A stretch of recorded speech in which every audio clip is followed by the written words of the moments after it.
Mira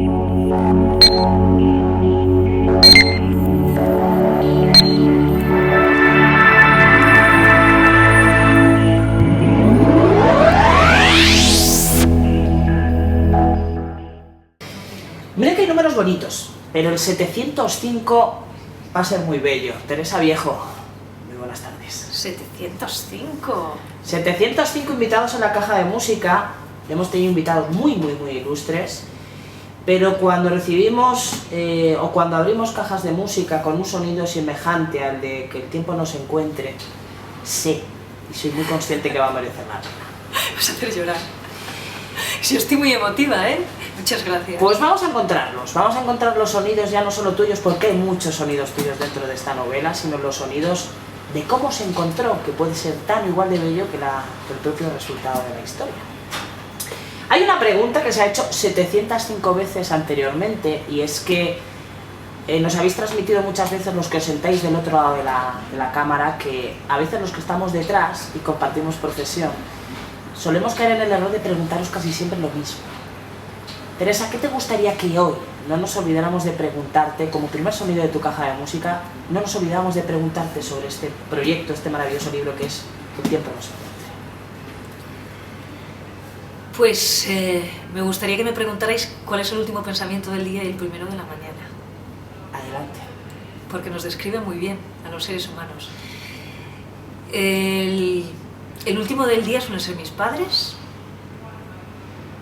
A veces rezo por ellos y otras veces, bueno, simplemente me quedo recordándoles y me duermo.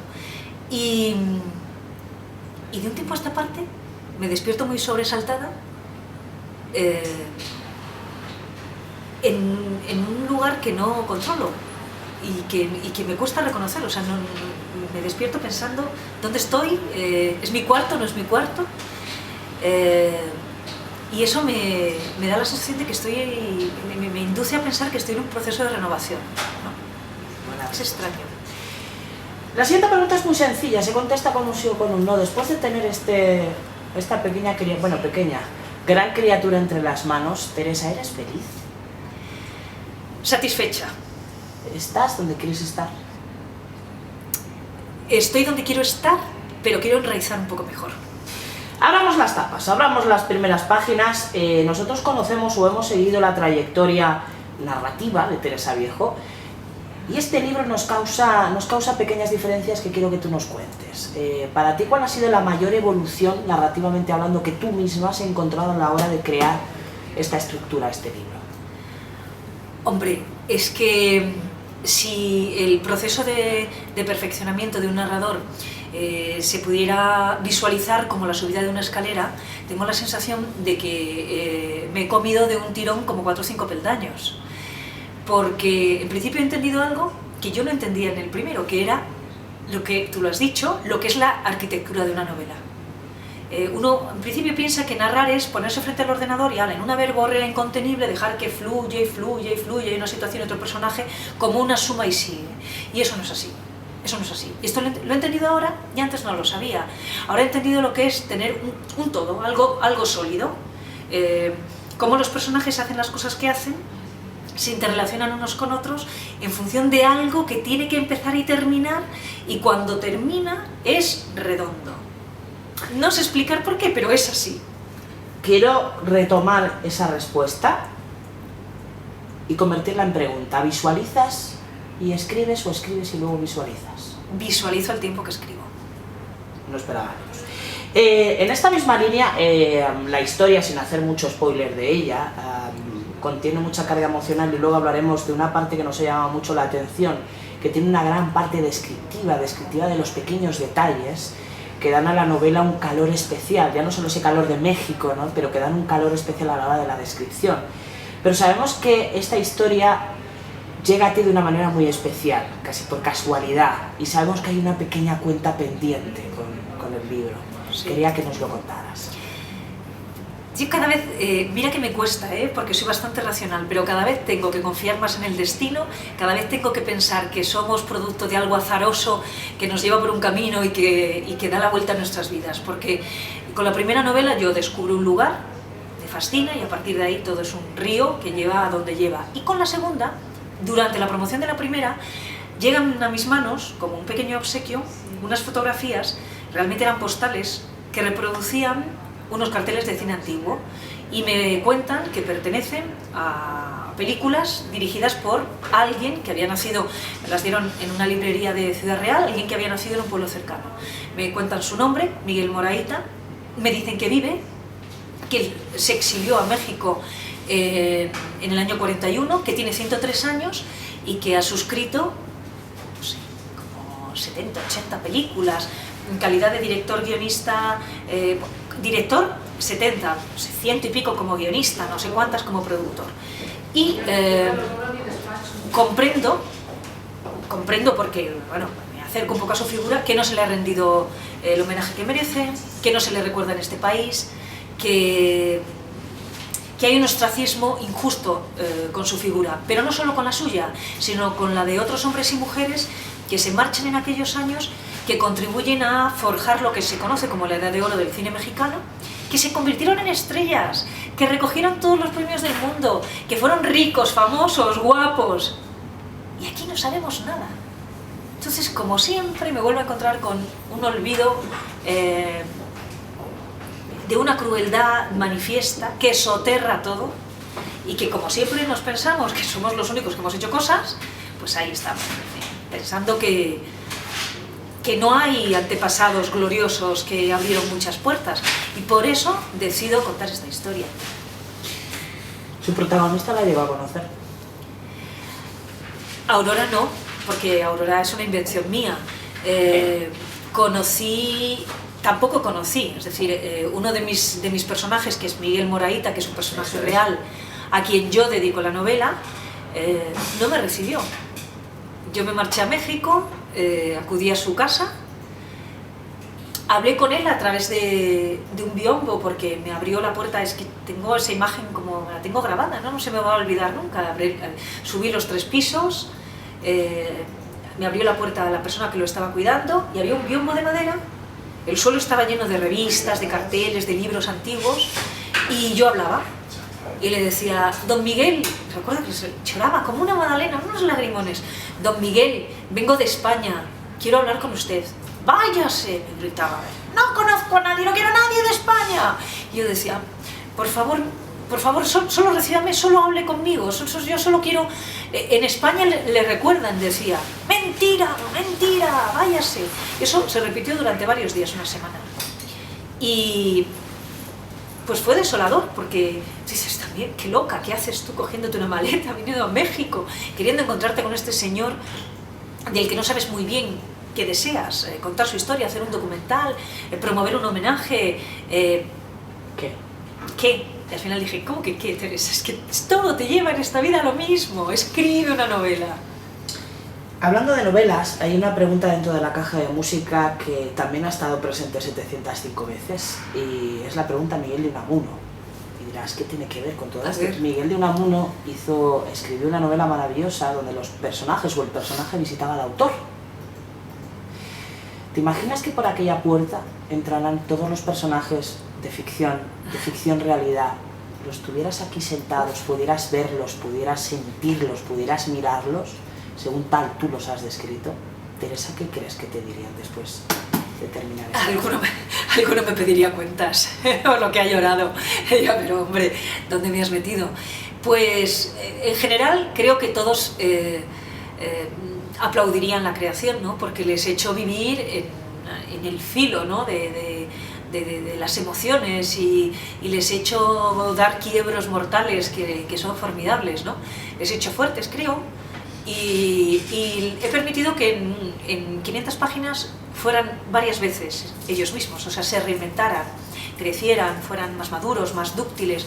Y eso es muy interesante, porque el personaje que se convierte en un ser anodino, que se deja llevar por una circunstancia y que no es versátil, pues ni le gusta al lector, al final a la autora le aburre y él mismo se termina aburriendo de sí mismo. En cambio, mis personajes son, hombre, sus existencias son formidables. O sea, yo lo pienso y digo, uff, cómo me gustaría haber vivido algo de lo que ellos han vivido. Tú mismo lo has dibujado ya, es una novela, no sé si que consigue dar justicia a esas huidas, esas marchas, esas huidas hacia adelante, pero sí es... ¿Tú crees que esta novela consigue dar el justo homenaje a todos aquellos que forman parte de nuestro patrimonio cultural y que un día tuvieron que marcharse y que por desgracia no fueron profetas en su tierra? No, hombre, no, esta novela no puede pretender hacer justicia. La justicia se tiene que hacer... La justicia hay que hacerla de una forma más amplia, pero sí es verdad que cuando alguien reivindica algo puede caer en el dogmatismo, y soy pudorosa con eso, con la defensa de determinadas ideologías, yo cuando surge, cuando nos movemos a un terreno un tanto delicado, trato de hacer algo que me funciona bien, pero me funciona bien porque anímicamente a mí me funciona, que es, desde la distancia, congelar algo y contarlo con asepsia. De manera que cuando tú estás retratando algo, es un poco la sociología de la vida cotidiana que me gusta a mí tanto, cuando tú retratas algo, es el lector el que ya se da cuenta. Es decir, yo no he suscrito como narradora determinadas proclamas, simplemente he contado lo que hacían para que el lector lo vea y diga, jolín, qué afán tenía esta gente. Y mira, los pobres allí, como Manuel Fontanals. Manuel Fontanals era un escenógrafo brillante, no, superlativo. O sea, no ha habido... Pienso en tiempo real y no encuentro a escenógrafos de la talla de Manuel Fontanals. Amigo de Margarita Xirgu, de Lorca, aplaudido en cualquier rincón del planeta, que le reclamaban para montajes en Buenos Aires y en La Habana, en Estados Unidos, en Nueva York, que después se convirtió en el escenógrafo oficial del Bellas Artes en México, que hacía las casas de las grandes artistas, porque era un decorador, bueno, con un gusto exquisito, y que cuando sus películas, las películas cuyos escenarios y trajes incluso él refrendaba, llegaban a España en los años 40, veía sistemáticamente, y en los 50, sistemáticamente como su nombre se borraba de los títulos de crédito. Porque en España no podían saber que era él el que estaba haciendo eso. Pues yo no tengo que enarbolar ninguna bandera, yo solo tengo que contar eso, para que el lector se dé cuenta de que había gente que aún así se enamoraba, tenía hijos, formaba familia y era feliz. Vamos a seguir con esa filosofía que has dicho, lo vamos a ver la novela desde la distancia, y con el bisturí del crítico encontramos, como bien te he dicho antes, una Teresa Viejo más preocupada por la descripción minuciosa de personajes, de mentalidades, de texturas, de olores, de momentos. Esta novela, precisamente el centro neurálgico o parte de ese ritmo narrativo se debe precisamente a esa descripción minuciosa, ¿no?, que haces incluso hasta del calor que llegan a sentir, ¿no? Pero fíjate que una descripción demasiado exhaustiva creo que ralentiza el ritmo de la novela. Entonces, pero completa las emociones, la que tú utilizas. Claro, porque estamos hablando de un país donde todo es sensualidad, donde los sentidos están como exacerbados, donde todo huele, todo se mira, y el propio México, tú piensas en México, hay lugares, bueno, Puebla es todo color, esas fachadas, esos azulejos de las fachadas, es una burrada, las vajillas de Puebla con esos colores, la vajilla de Talavera. Veracruz, exactamente igual, empiezas a contar los colores de las fachadas y no hay arco iris que lo complete, vas pasando toda la gama de azules, de verdes, de rojos. Pues es que eso es México. Entonces todo eso que mis personajes están observando, los olores, las flores, los sabores de la comida, no en vano la comida mexicana es tan picante, y en el picante te encuentras un abanico de picantes, es tan sabrosa, ¿no? Tienes esa mezcla de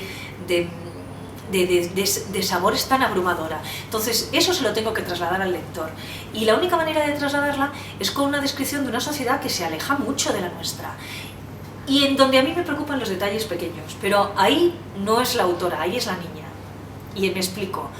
Yo recuerdo que desde que tengo uso de razón, a mí me gustaba la historia, pero no me gustaba la historia por los grandes acontecimientos épicos, que me aburría muchísimo.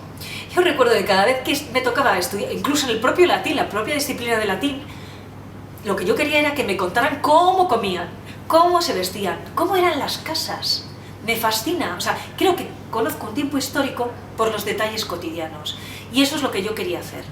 Y no puedo, además es que no puedo escribir de algo si no sé cómo son los inodoros. ¿no? Necesito eso y ver cómo ponían la mesa y cómo se vestían y cuando digo que se vestían con un determinado traje de paño es porque ese paño existía en la época, no puedo aventurarme con algo que no existe.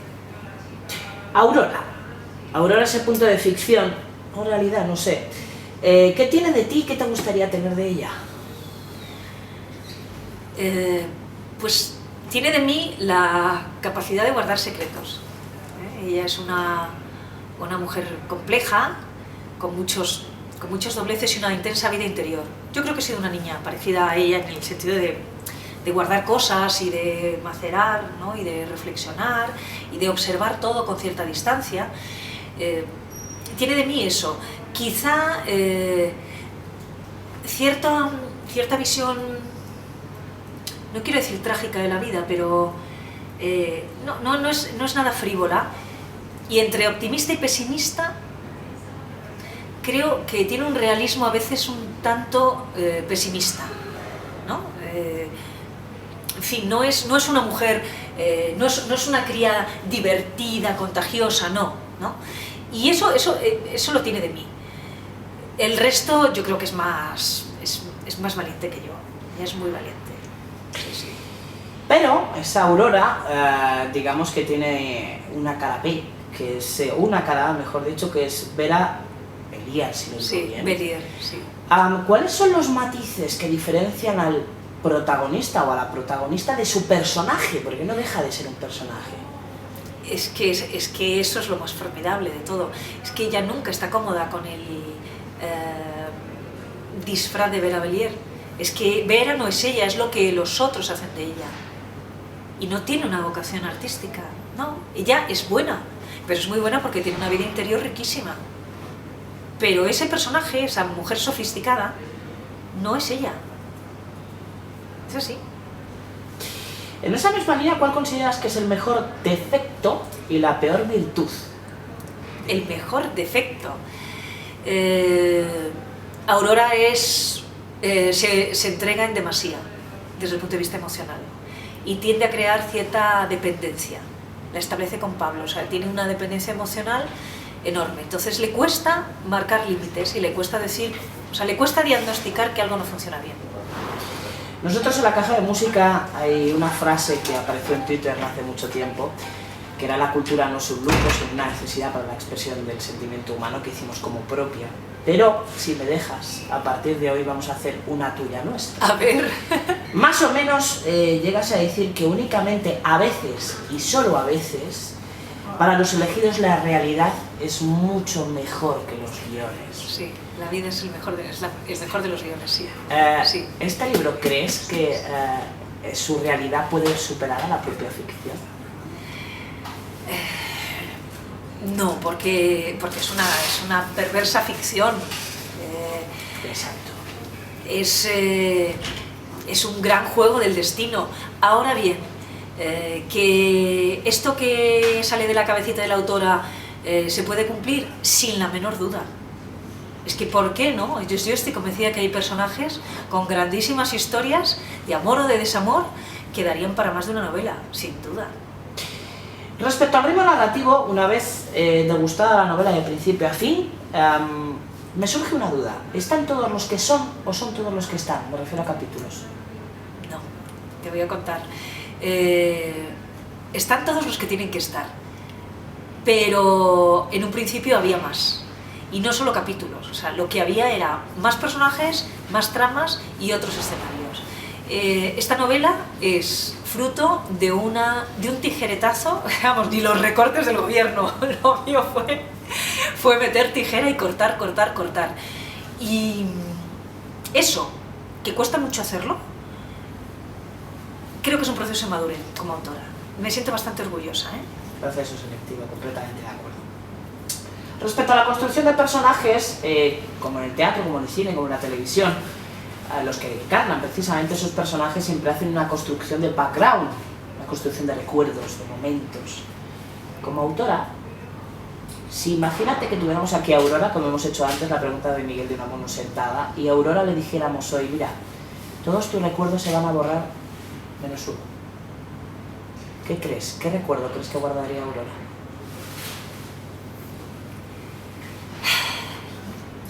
Pues yo creo que recordaría la tarde en el retiro del día 16 de julio y su primer beso. ¿Y Teresa Viejo? ¿Qué borraría? No, ¿qué recuerdo guardaría? Solo uno. ¿De los míos, personales? Uf, qué horror, no puedo hacer eso. Qué maldad, tan pérfida. Pues alguno que hiciera referencia a tus padres, supongo, no sé. ¿Teresa tienes Twitter? Sí, tengo Twitter. ¿Qué es? ¿Arroba? Arroba Teresa Viejo, será Twitter, ¿no? Perfecto, Sí. eso es, que además te Sí, seguimos sí. desde hace mucho tiempo. Sí, pero yo soy un desastre, o sea, quiero decir que soy poco tuitera, a ver si ya por fin... Arrancamos. Sí. Utilizamos Twitter para hacer una visión retrospectiva ya como autora. Si tú pudieras mandarte, ya sabes que se pueden mandar mensajes directos, aquella Teresa Viejo de hace ya, del principio, cuando era chiquitita. Del principio. Que soñabas historias, que soñabas comunicar historias. ¿Qué le dirías desde el 2013 a aquella Teresa Viejo? Pues yo le animaría a que no abriera el paréntesis que abrió durante un tiempo de su vida y dejó de escribir, no sé muy bien por qué, ¿no? Prefirió verbalizar las historias en voz alta, ¿no? Y creo que es un craso error, fíjate. Yo escribía mucho, dejé de escribir y retomé la escritura cuando pensé que, no sé por qué, oye, pues no es lo... Bueno, pues voy a retomarla, pero más con un afán periodístico. Tenía que haber seguido escribiendo desde siempre. Cuando uno concibe el libro, llega un momento, y lo decía el gran Gabriel García Márquez, que tienes como un doble camino en el que el libro se para y no sigue, o el libro te lleva hasta el final. ¿Has estado en esa diatriba de o seguimos o nos paramos? No. El libro seguía. Es verdad que el libro habría varios caminos, ¿eh? Y hay un momento en el que tomé uno pensando que era un atajo y me estaba equivocando. Pero no se paraba, al contrario, no. Penúltima pregunta, y hemos querido hacer un guiño ahora que está tan de moda las adaptaciones cinematográfico-televisivas, si se me permite la expresión, y es la pregunta, ¿el tiempo entre costuras? Sí. Me refiero a esto por si pudieras cerrar los ojos ahora mismo y pudieras ver a Aurora, ¿quién sería para ti Aurora? Claro, es que Aurora tiene una imagen muy... definida. Muy definida y físicamente es Jean Tierney. O sea, mi personaje tiene un físico que es el de aquella actriz, es que se parece muchísimo a ella. Damos fe de ello. Entonces, claro, ¿quién se parece en tiempo real? No sé quién en tiempo real, o sea, qué actriz en este momento, pero es Jean Tierney. Es decir, así de claro. Correcto. Cuando era joven, porque recogí muchas imágenes de Jean Tierney jovencita, y después cuando fue más adulta.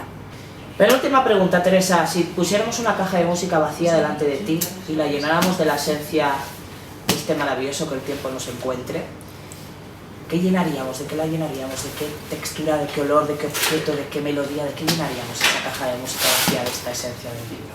Pues mira, yo pondría un poquito de cilantro, nada más abrirlas escucharía Alma de Veracruz de Toña la Negra, pondría varias sedas así hechas un pequeño lío, una borla de polvos de olor a rosas y un puñado de flores de cacalosuchi. Maravilloso. Y, siguiendo la costumbre de la caja de música, la última pregunta es la misma que te hicimos al principio. Has hecho muchas entrevistas, muchas harás, gracias a Dios, con este libro. Espero. Has contestado a muchas preguntas, hoy tantas como 40.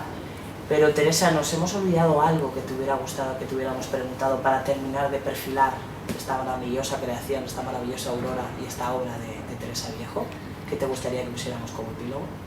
La verdad es que me habéis preguntado de todo, pero... no sé.